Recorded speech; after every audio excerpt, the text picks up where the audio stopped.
life has many defining moments where you can know that life before the event and after the event is two different lives. And that is what happened with a phone call on that, I think it was a Thursday night, 8:15, when someone says, are you Werner Nel's mother? And you know that this is, every fiber of your body knows that this is going to be a different life from your own.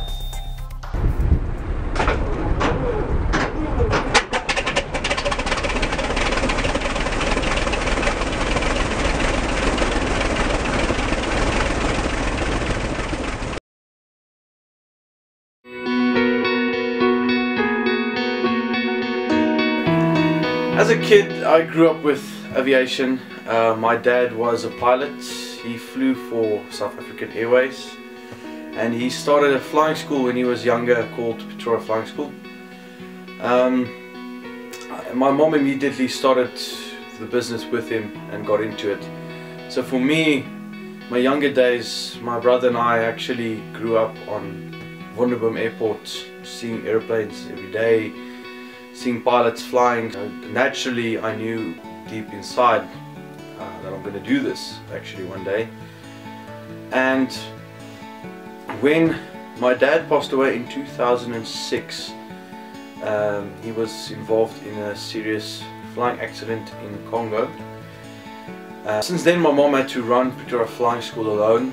I was still a little bit young, I was 16. So I started flying in 2007. Did my PPL training, and I finished my PPL training in 2008, going towards my commercial license. And in October 2009, the 7th of October 2009, I was involved in a serious motorcycle accident. I was driving on the highway and I suddenly realized that there was a truck in front of me. I hit the truck. I hit the tarmac and I rolled and skidded quite far. I'm trying to stand up from this accident and I can't, and this guy just gets to me and he says, lie down, you've been hurt very badly. And I'm thinking, you know, I'm not feeling that bad, I might be able to go stand up. I'm trying to get back to my bike, although I didn't notice that my bike is split in two pieces 400 meters apart from each other. I remember waiting for the ambulance. That sound of that ambulance coming is marvelous. I remember there was a lot of people, but the one person I remember was my mom. He was able to speak to me and he said, I'm okay, don't worry about me. Again, both of us really noticed how bad this accident was.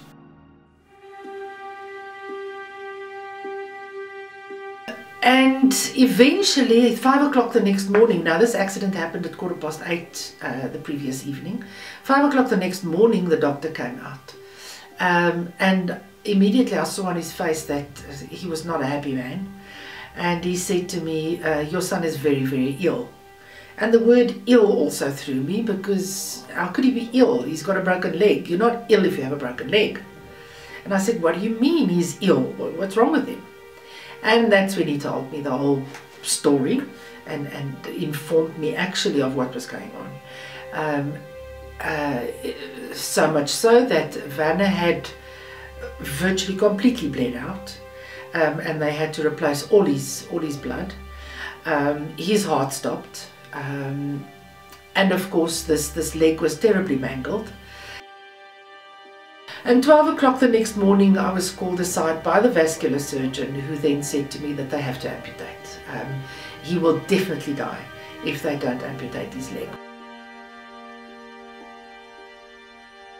The only thing they could do was to amputate my leg, because my CRP was very high. I had a huge infection, and the upper body, the hands, the shoulders, the arms couldn't be fixed at the time. My heart couldn't handle the pressure. So they put me in an induced coma for a while just to see if I was going to survive the accident. And about 3 weeks later I woke up. As I woke up, I was kind of checking everything out, and everything was there except I had this gap in the blanket, which my leg was no more, but I didn't know it yet, and I was kind of confused. I couldn't talk. Nurse came to me and I showed her kind of, what's going on down at the leg, and she said, I think you know what's going on, and she started crying, and I immediately then it hit me. All the flashbacks came back. I remember the accident, and then it came realistically to me that I lost my leg. From that moment, that I cannot be weak now. This is not the right time to be weak, to cry about this. And I just took my emotions, threw it away, and said, let's get the physical fixed first. Let's just get sorted out. Let's get a leg, and let's get.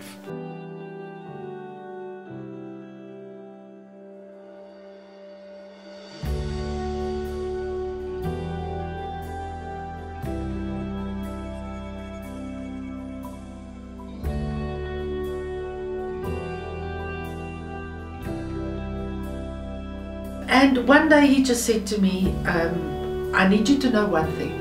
I am still going to fly. Nothing will prevent me from reaching my dream. I've always wanted to be a pilot, and that is what I will do.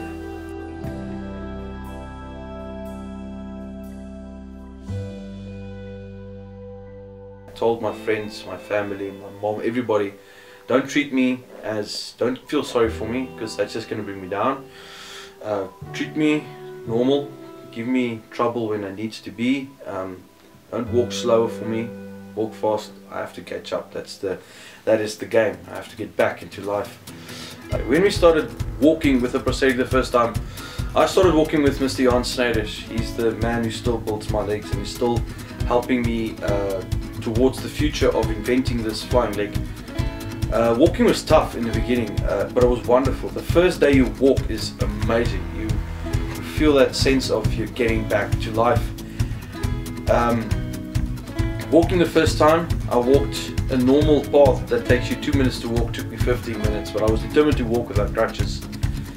But it was tough. The next few months of physio was so tough, because they don't just train you to use your muscles again that you've got left over, but they also train you to walk with a knee and how to use it. So you fall constantly. You're struggling, you've got pain. Sometimes this socket doesn't want to fit nicely because your leg is swollen with all this extra work.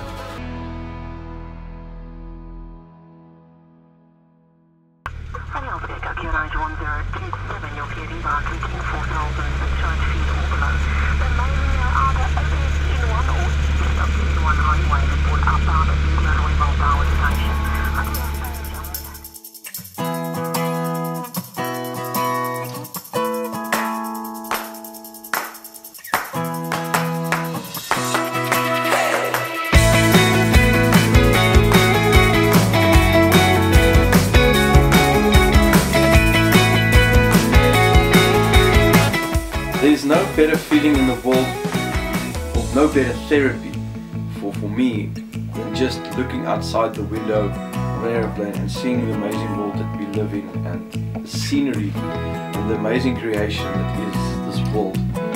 You do really appreciate it.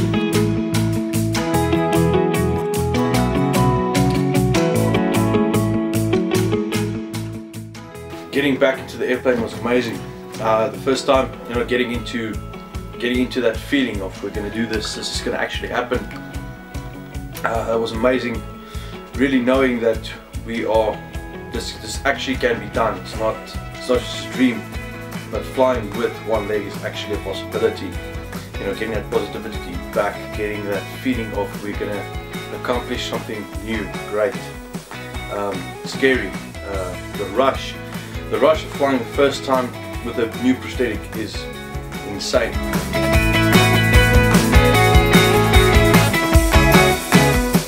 And I have the most immense respect for this boy. He is the most dedicated, driven person that I have ever come across.